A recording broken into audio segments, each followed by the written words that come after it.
आदाब बच्चों, मैं हूं नादिया खाला और मैं आज आपको पिपी की एक और कहानी सुनाने के लिए आई हूँ।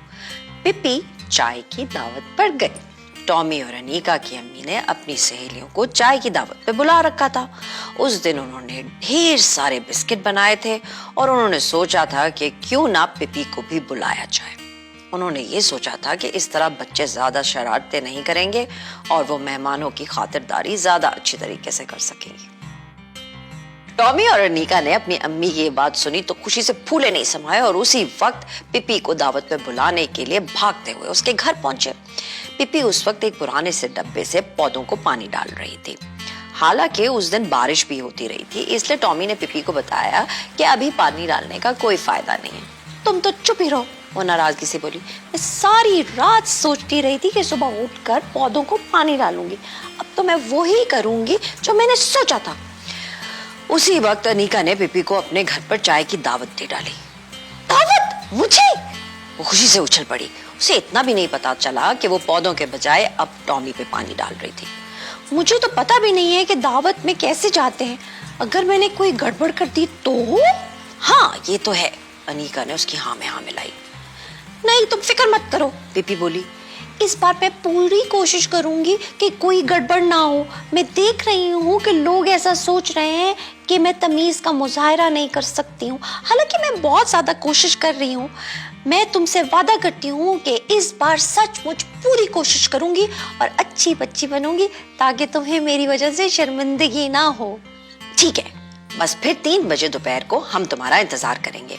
वो दोनों दौड़ते हुए वापस अपने घर चले गए। 3 बजते ही टॉमी और अनीका के दरवाजे पे वो पहुंची तो उसका तो हुलिया ही बदला हुआ था। अभी उसके सुर्ख बाल चोटियों की सूरत में बंधे हुए नहीं थे, बल्कि खुले उसके कंधों पे लहलहा रहे थे। उसने मोमी रंग से अपना मुंह सुर्ख किया हुआ था और काले रंग से अपनी भवें बनाई हुई थी, जिनसे वो बड़ी हद तक डरावनी लग रही थी। उसने उसी सुर्ख रंग से अपने नाखून जो थे वो भी लाल किए हुए थे, जबकि उसके जूतों पे हरे रंग के बड़े बड़े से रिबन बंधे हुए थे। मेरा ख्याल है दावत में सबसे ज्यादा खूबसूरत लग रही होंगी, उसने अपने आप से कहा और घंटी बजाई। मेहमान खाने में 3 खवातीन बैठी थी और धीमी आवाज में एक दूसरे से बातें कर रही थी। मेज पर खाने का सामान खूबसूरती से लगा था और आतिशदान में लकड़ियां जल रही थी, जिससे कमरे में सुकून बख्श गरमाइश फैल रही थी। टॉमी और अनीका तस्वीरों का एक एल्बम देख रहे थे। गर्ज हर तरफ सुकून था। अचानक फजा में एक जोरदार चिंगार गूंजी तो सब हड़बड़ा उठे। आगे बढ़! पिपी ने जोर का नारा लगाया। वो दरवाजे के बीच में खड़ी थी और किसी परेड में शामिल फौजी की तरह नारा लगा रही थी। सारी औरतें चीख मारकर उठकर खड़ी हो गई। चलता जा! वो अपने लंबे जूते फर्श पे पटकती हुई आगे बढ़ी और मिसेस सेटरगैन के सामने जा खड़ी हुई, जो टॉमी और अनीका की अम्मी थी। रुक जा! वो उनके सामने रुककर बोली, हाथ बढ़ा, मसाफा कर। उसने कहते ही मिसेस सेटरग्रेन के हाथ अपने दोनों हाथों में पकड़ के गर्म जोशी से हिलाया।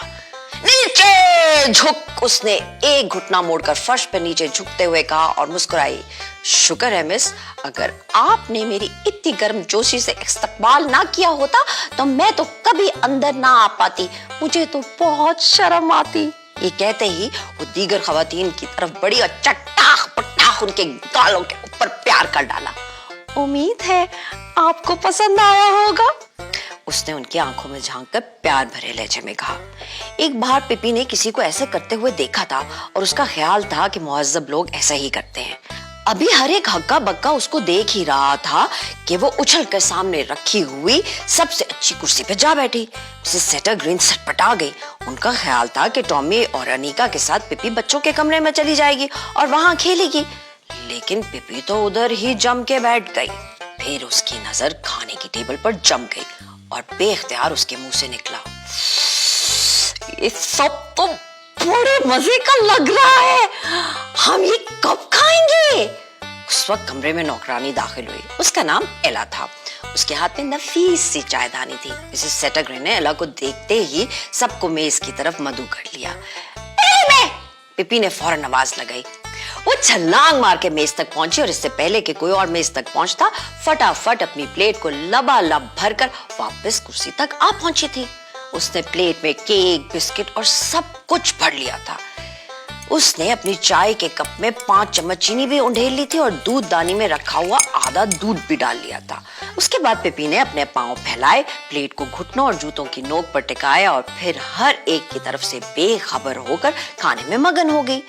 उसके हाथ तेजी से मुंह में वो सब कुछ भरते गए जो प्लेट में रखा हुआ था। उसका मुंह फूलता गया, यहाँ तक कि उसके लिए बोलना भी मुश्किल हो गया। तब उसने झट से अपनी चाय में बाकी बिस्कुट डुबोए और कड़प शड़प सब कुछ अपने पेट में उंडेल लिया। सिर्फ 3 लुकमों में उसने अपने ऊपर तक भरी हुई प्लेट का सफाया कर दिया और चाय का कप भी पी लिया। पहली प्लेट खत्म करने के बाद वो तेजी से उठी और वापस खाने की मेज पे पहुंच गई। उसने किसी शिकारी की तरह मेज का जायजा लिया और देखा कि अभी और इतना कुछ बाकी है खाने के लिए। बाकी सब औरतें उसे देखकर नाराजगी से दूर हट गई, लेकिन उसे किसी की परवाह नहीं थी। वो तो बस बोले जा रही थी, आप सबका बहुत बहुत शुक्रिया, आप लोगों ने मुझे यहाँ पे बुलाया। मैं तो चाय की दावत पर कभी गई नहीं थी, आज पहली बार आई हूँ। ये कहते कहते वो अपनी प्लेट में बाकी बच जाने वाले केक और बिस्किट भरती जा रही थी। अचानक उसकी नजर सामने रखे हुए खूबसूरत क्रीम केक पर पड़ी। सफेद क्रीम केक के ऊपर सुर्ख रंग की रसदार और ताजा स्ट्रॉबेरीज चमक रही थी। उसे देखते ही पिपी के मुंह में पानी भर आया। उसके लिए खुद पे काबू रखना मुश्किल हो गया। पलक झपकते ही वो नीचे झुकी और अपने दांतों से स्ट्रॉबेरीज उठाने की कोशिश की, लेकिन स्ट्रॉबेरी दूर थी और पिपी के हाथों में भरी हुई प्लेट थी। नतीजा ये निकला कि वो खुद को संभाल नहीं सकी और फिर सबने देखा कि उसका मुंह छपाक से केक में चला गया। मेज पे रखी हुई सब चीजें धमाके से हिल गई। उसका मुंह केक से बाहर आया तो पूरी तरह केक में लेथड़ा हुआ था।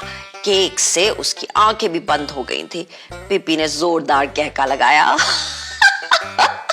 चलो भाई, अब हम आंख मचोली खेलते हैं, क्योंकि मुझे कुछ नजर नहीं आ रहा। उसने अपनी लंबी सी जुबान निकाली और मुंह पे चिपड़ा हुआ केक चाट लिया। ये देखकर सब लोगों ने कराहत से मुंह बनाया। मिसेस सेटरग्रेन इस वक्त बावर्ची खाने में थी, इसलिए उन्हें पता नहीं चला कि उनके बनाए हुए इतने खूबसूरत केक का पिपी के हाथों क्या हशर हो चुका था। अलबत्ता बाकी सारी औरतें पिपी को खूंखार नजरों से घूर रही थी, क्योंकि वो भी इस केक को चखना चाहती थी, लेकिन पिपी ने इसे किसी और के खाने के काबिल नहीं छोड़ा था। ये मैंने क्या कर डाला, वो हंसते हुए बोली। लेकिन ये मैंने कब किया है? ये तो एक हादसा था, और हादसा तो कहीं भी हो सकता है ना? उसने सब की तरफ देखा, सब खामोश रहे। और अब तो ये हादसा हो ही चुका है, अब कोई और इस केक को खा भी नहीं सकेगा, तो चलो मैं ही इसे खत्म कर देती हूँ। उसने छुरी कांटा उठाया और देखते ही देखते सारा केक हड़प कर गई। अब पिपी को ख्याल आया कि सब लोग उससे खफा हो रहे हैं, तो उसने लोगों को हंसाने की कोशिश की। छोड़े भैया आप सब, इतनी सी तो बात थी। असल बात यह है कि हमें अपनी सेहत पे तवज्जो देनी चाहिए, केक पर नहीं। और आप सबको वैसे भी पार्टी में मजा तो आ ही रहा है ना? उसने सबसे पूछा। किसी ने कोई जवाब नहीं दिया। अचानक पिपी को नया ख्याल सूझा। उसने शक्करदान उठाया और कालीन पर सारी चीनी इस तरह छिड़कने लगी जैसे पौधों पे पानी छिड़कते हैं। ये देखिए, इसे कहते हैं छिड़कने वाली चीनी। इसे यूं ही छिड़काया जाता है। कालीन पर हर तरफ सफेद सफेद जर्रात चमकने लगे।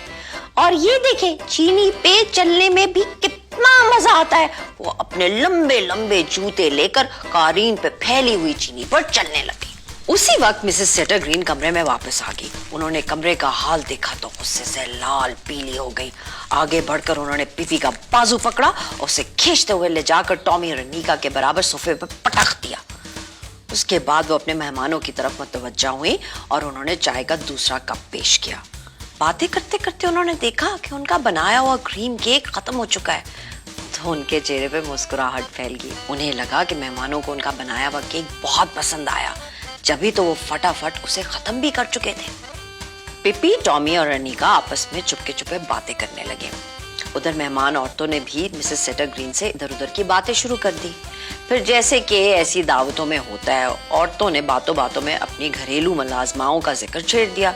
उनकी बातों से ऐसा महसूस होता था कि कोई भी अपनी मुलाजमाओं से खुश नहीं है और सबका यही ख्याल था कि मुलाजमाओं को रखने से बेहतर है कि वो घर का काम खुद कर लें ताकि काम बेहतर अंदाज से हो सके। पिपी सोफे में बैठी उनकी बातें सुन रही थी। फिर वो अचानक बोली, मेरी दादी की एक मुलाजमा थी, उसका नाम मेलिन था। पिपी ने अभी इतना कहा ही था कि मिसेस सेटर ग्रीन ने बहुत सख्त लहजे में उसकी बात काट दी और बोली, बच्चों चलो अपने कमरे में जाओ और जाकर खेलो। मेलिन बहुत चीजें चुराती थी। पिपी ने जल्दी से बोलना शुरू कर दिया। टॉमी और अनीका को अंदाजा हो गया था कि अब उनकी अम्मी की बर्दाश्त खत्म होने वाली है, इसलिए उन्होंने दोनों तरफ से पिपी को पकड़ा और उसे घसीटते हुए ऊपर वाली मंजिल पर अपने कमरे की तरफ ले चले। मिसेस सेटर ग्रीन ने मेहमानों को चाय का तीसरा कप पेश किया और उनकी बातें फिर चल पड़ी। मैं कहना तो नहीं चाहती थी, लेकिन मेरी मुलाजमा एलिया ने भी मेरे बहुत सारे चीनी के बर्तन तोड़ डाले हैं, मिसेस सेटर ग्रीन बोली। मेलिन भी चीनी के बर्तन तोड़ती थी। अचानक ऊपर से पिपी की आवाज आई। एक लम्हे के बाद सीढ़ियों की जाली पर उसके सुर्ख बालों वाला सर नजर आया। दादी ने मुझे बताया था कि वो मंगल को खास तौर पर चीनी के बर्तन तोड़ती थी। सुबह 5 बजे से ही वो किचन में बर्तन तोड़ना शुरू कर देती थी। पहले वो चाय के कप तोड़ती थी और छोटे बर्तन तोड़ती थी। दादी हर बुध को चीनी की नई चीजें खरीद कर लाती थी। पिपी ने तेजी से बात पूरी की और किसी भूत की तरह वहां से गायब हो गई। अब मिसेस सेटर ग्रीन का सब्र खत्म हो गया था। वो पांव पर टकती हुई सीढ़ियां चढ़ी और ऊपर पहुंची और पिपी की तरफ बढ़ी, जो इस वक्त टॉमी को सर के बल खड़ा होना सिखा रही थी। सुनो लड़की, उन्होंने गुस्से से कहा, तुम इंतहाई बदतमीज लड़की हो, आइंदा हमारे घर कभी नहीं आना। पिपी हैरत से उनको देखती रही, फिर उसकी आंखों में आंसू भर आए।